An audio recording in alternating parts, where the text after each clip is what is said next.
The cabin in the woods had been abandoned for years, but one night, a candle burned in the window. My family moved out in the middle of nowhere as rent prices were too high to stay in town. We ended up in the middle of the woods in Redding, California. The Suburban my mother drove pulled into a parsonage on the edge of town, kicking dirt from the road as it came. An old church sat in the same driveway, and beside the street, there was nothing but gravel, trees, and the I-5 freeway. My brother and I piled out of the cab, stretching our legs in the driveway. The youngest of us fussed in a car seat from the long drive. My mother pulled the baby out and held him to calm him down. His name was Todd, but everyone called him Bear on account of the teddy he never went without. We all stood outside of the dingy, yellow-painted house. Its wood was rickety, and the shingles on the roof had begun to curl, yet none of us seemed to mind. A bad marriage and a worse divorce had my mom call in a favor with a friend of hers out of town. Next thing we knew, we piled into Redding, California, being told, "Don't worry, you'll see your dad in a month or two," and we got it all worked out. Chris and I, being 11 and 14, didn't have much to say. We just looked at the rickety shack and hoped there was a place to plug in our games. "Julian, you and Chris get the stuff in the house while I feed the bear. Then I'll get us some burgers from the shop up the road. Sound good?" I nodded, and Chris helped with only a little complaining. Truth be told, we both were tired from the drive, and were having none of it. The last fight we got into had our mom wind up in an emotional breakdown, and neither of us wanted to see that again.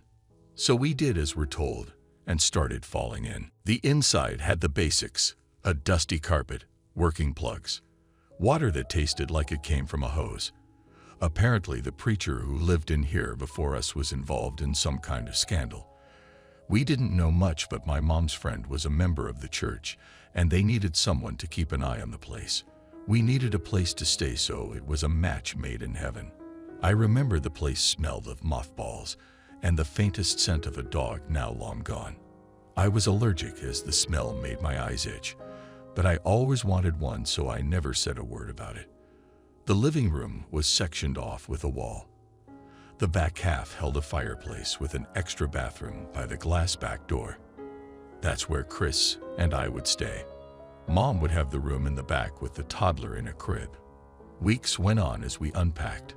My parent had a job doing online counseling and tutored on the side in her room. I would babysit the bear while she worked and would go to church on Sundays, at least out of obligation. The people who ran it were in their golden years. They made the occasional snide comment about my mother being unmarried. Most of it went right over our heads, however, and my mom grinned and bore it stoically. After all, it was this or back to boys. It was the beginning of June, so school wasn't an issue. We spent our days watching TV and swinging oak nuts at each other from tubes of PVC. Everything was fine, until I saw Chris looking out the window after sundown. He'd sit in his bed, propped against the window, and stare into the night. Time went on, but the habit stayed. One day, I finally put down the lingerie catalog I stole from the mall and asked him what he was doing.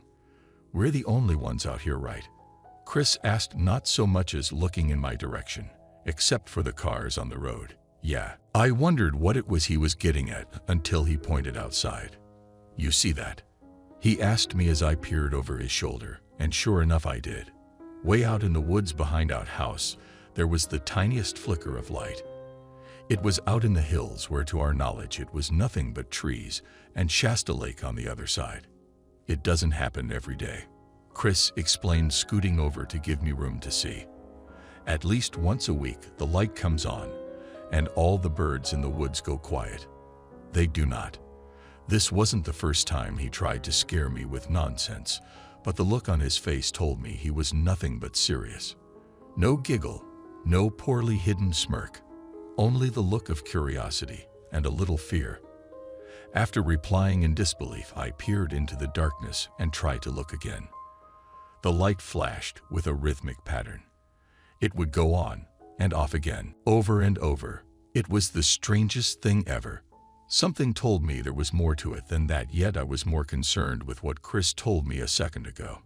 I went to the kitchen, bagged one of our bins of trash, and headed outside to the dumpster. Tossing it in with a clang, I listened, and sure enough, he was right. The woods were always alive with the howl of coyotes, chirp of birds. It even had the occasional screech of an opossum. Our mother warned us about it as on the road here from Idaho, but there it was. Not a sound save the drone of vehicles bounding down the freeway. Nothing else but silence in between. I came inside and told Chris not to worry about it. He went back to his video game, and I to my ill-gotten gains, but the women in lace weren't as fun to stare at. Something bugged me about the flicker. 3 flickers, 3 long strips of black, and 3 again, over and over in their pattern. I tried to keep it out of my mind, but the feeling of something wrong stayed with me even as I went to sleep. The next morning I tried not to think about it. My mom went on feeding baby carrots to the baby, who was now very proud of himself for being able to hold one. Chris was trying to set up the TV to watch Saturday morning cartoons, and I was putting the dishes in the wash to soak. I was going to join him, but I never knew a thing when it came to electronics. I reached in the boxes in my room and grabbed an old Louisville Slugger I got from my dad. A few baseballs followed, and I was off to go outside and practice my swing. If I got lucky and practiced, I heard I could join the JV team when school started. The backyard was short for being in the wilderness, as the woods behind it were drowned in poison oak. The only other option was to go in the front yard and try not to hit the church. Facing the mountains, I got into my rhythm. I tossed the ball in the air with a swing of my bat and heard the crack as it sailed across the sky. It was poetry in motion, as something about the process just put my brain at ease, staring into the woods as that itch grew in the back of my mind. Crack. Another ball whistled through the air. I wondered why it bothered me so much, staring into the distance. Crack. This one leered left field, and I thought it was because the pattern seemed so unnatural. Crack. I overcompensated, and it headed right. I reached in the box to grab another. It was almost as if the flickers were trying to tell me something. It was trying to tell me something. A wave of pins and needles ran through me as I came to the realization. I ran into my room so fast I banged into the glass door, rubbing my nose and swearing to myself. I pulled it open with a heavy creak and tore into my remaining boxes. My mother yelled across the house, bouncing Bear to keep him calm. "Are you all right?" "I'm okay." I didn't even look up from my boxes. Old robot toys and Little League trophies flew across the room as Chris walked in, looking at me like I was nuts. It was then I found it. A pamphlet a church camp gave me when I was young. This was just post 9/11 at the time, and the Army was more pushy when it came to marketing to kids. I flipped through the survival tips and call signs till I got what I was looking for. A chart explaining Morse code showed every letter in a series of dots and dashes. Sure enough, I was right. 3 dots, 3 lines, 3 dots. SOS. I showed it to Chris, and he turned pale. He adjusted the glasses too big for his head, reading it over and over, trying to prove me wrong. Try as he might, there was no getting around it. That flicker was a call for help. Mom would never take us, but we never wanted her to be in danger either. We didn't think to call the cops, and as a couple of stupid kids thought we were going to save the day. I'll never forgive myself for what happened next. Nightfall came, and the flicker made its call. The 2 of us came with our flannel shirts and tools in hand. I brought my baseball bat, and Chris had his flashlight. Standing in the tree line, I pulled out my compass and checked our direction. The light was due east, so as long as we followed suit, heading west, when it was over we'd make it back okay. I explained this to Chris, who nodded with a smirk. As long as we don't end up coyote food. We giggled at his joke, and off we went, eager for adventure. I remember the trees were different in the night sky. They weren't the white aspen trees we were used to seeing in the cold, but twisted red trees. Gnarled branches of reaching oak hung above, and I couldn't help but feel like the woods were closing their hands around us. Chris was brave beyond his years, and he marched forward with a grim determination. Truth be told, I was more scared than he was, yet that signal was a call for help, and we had to go and save them. We hiked along those trees for what felt like an hour. Chris shone his light at my compass, and working together we stayed in the right direction. Roots from the trees made us stumble, yet no one really got hurt then except a few scrapes and a bruise along my shin. We stopped to marvel at the lack of animal life and how loud the sound of our trek had been. Every crushed leaf and branch echoed in those woods as we climbed ever higher up the hills. When our legs tired and bodies sore, we saw it in the distance, the flicker and shine of a light. I grabbed Chris and made him cut the flashlight, and we crept low towards the source. The woods had made a clearing, and at the center on a small ridge was an old shack. I learned later it was an outpost for the surveyors who long since found a better place to work. The panels and boards that made the thing were splintered. It rotted even to the point of crumbling to powder at the ends. I most remember it smelled of urine and a biting coppery scent as we drew near. Looking closer at it, we found what we came for. A candle lantern glowed in a filthy window, and a lone hand waved between them. Fear gripped us both, yet we swallowed it down and pressed on. The iron door handle glimmered like ink in the moonlight.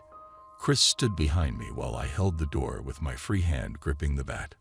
Swallowing hard, I turned the handle and rammed my shoulder in. The lantern glowed in the darkened hovel, and in its corner there was a girl. She couldn't have been much older than us at the time. Her scared in the dark, with shoulder-length hair so blonde it was almost white, and freckles on a face in terror. She hid in the corner with her arms shielding her face as a pathetic cry escaped her. Her bare legs curled as she cowered in the corner, wearing a one-piece bathing suit with a chain around her neck.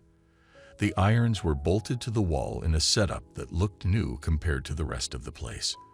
The hand protecting her wore a band from a water park, and her face wore a mix of bruises and fear.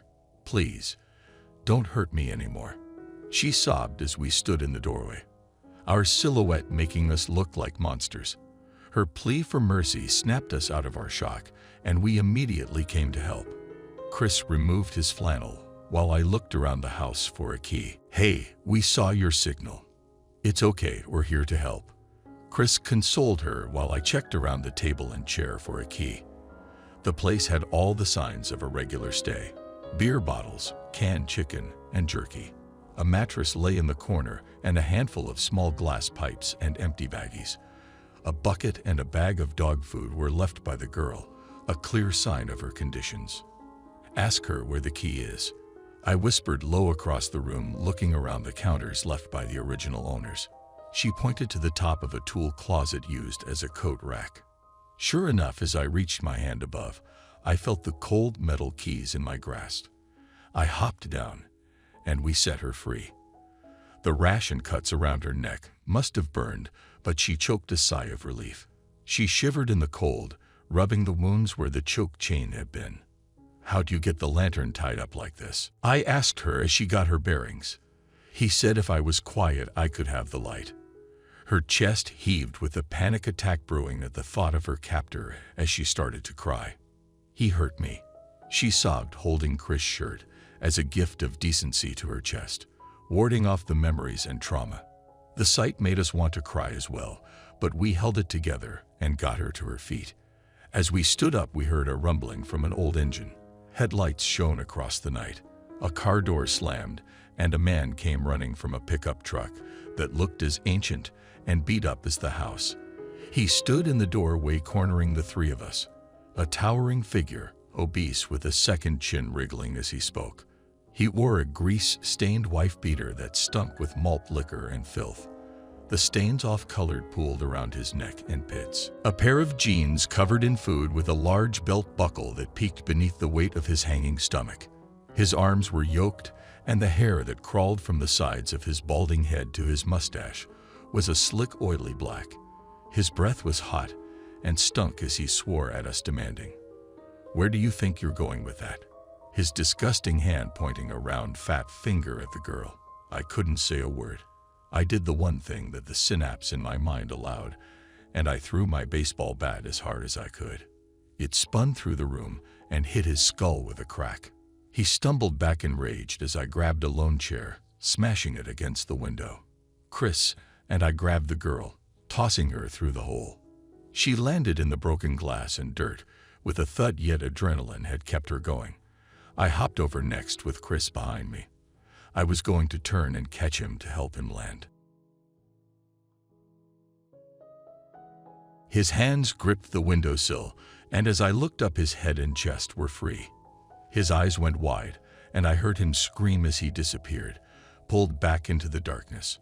I heard the man roaring over him as the crack of my baseball bat cut my brother's screams short. Again, and again, and again, until a sound like a watermelon popped with a final swing. I screamed. I screamed until my throat tore and tears ran down my eyes. It was that girl who pulled me to my feet, and we ran. Coward that I am, we ran, leaving my poor brother far behind. The moon did little to light our way, but we tore through bush and tree alike. The man chased after us in rage, still holding the bat wet with my brother's blood. Branches cut through our shirts. Blood trickled down the scrapes from our limbs as that girl and I retreated. Winding trails were no longer a question. The only way for us was down. Down and away from that monster who smelled of cheap booze, his voice roaring over two terrified children in the dark. I pulled the girl up as she fell, and she did the same for me. Our tiny bodies saving us from much of the climbing around the thicket our pursuer had to deal with to follow. It's the only reason I'm still alive. On and on we went until finally we made it through. My knees hit the dirt road with the girl right behind me. I didn't know what would happen next, but the faintest voice in the back of my mind said, "Go home. Go home." So I did. I grabbed the girl by my brother's shirt, pulling at her to follow. We ran on the rocks that cut our feet, but we didn't care. What we'd do to when we got home, I'd no idea, but we would make it there. It was then we saw police cars, the red and blue beacons of safety, as we collapsed in my yard and cried. My mother ran out to us, calling out for Chris. "Where is my brother?" she asked. And all I could do was sob, telling her I let him die. The girl's name was Allison. She went into a bathroom at a water park in Reading where the monster waited with a rag full chloroform. It was a light day for the park, so the minutes it took for her to suffocate were free of prying eyes for him to work. Nobody raised an eye when an assumed father carried a sleeping girl to his truck outside.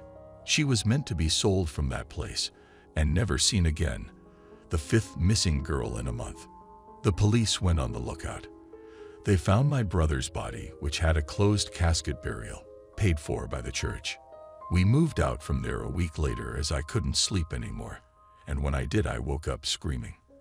After a few months living in a friend's living room, it was close to a happy ending. Allison grew up and left for Salem, and unfortunately, I'm still here, working at a gas station night shift. Now, and again, I'll come to smoke at my brother's grave. I tell him how I'm sorry it wasn't me who died instead. Bear grew up and joined track and field, and a baseball was never seen in my house again. I got a job out here, and life moved on, but sometimes I look out my window knowing they never found him. Even worse, I'll peer into the dark of the mountain woods and I swear I'll see that candle, flickering in the dark.